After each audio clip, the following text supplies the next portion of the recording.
Hello சொல்லுமா. நல்லாகிறம்மா.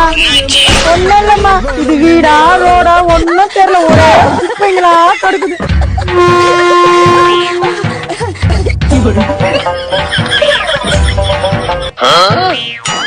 வண்டி மாதிரி ஏறிக்கிட்டு என்ன கலவரம். 2 hours later.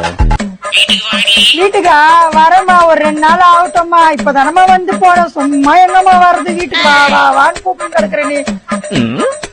ஹலோ, அம்மா நீ எப்பமா என் வீட்டுக்கு வந்தா? நான் உன் வீட்டுக்கு வரல, நீதான் என் வீட்டுக்கு வந்துக்கிற. என்னம்மா சொல்ற? போன் பேசினா உலகத்தையே மறந்துருவிய. என்னாச்சு, தொடர்பு தேஞ்சு போய் கிடக்குதா? அரியா, இது சூலூர்பேட்டை இல்லடி, தண்டார்பேட்டை. ஐயோ, என் வீட்டுக்காரங்க தெரிஞ்சு அடிச்சு போந்து கட்டுவான்.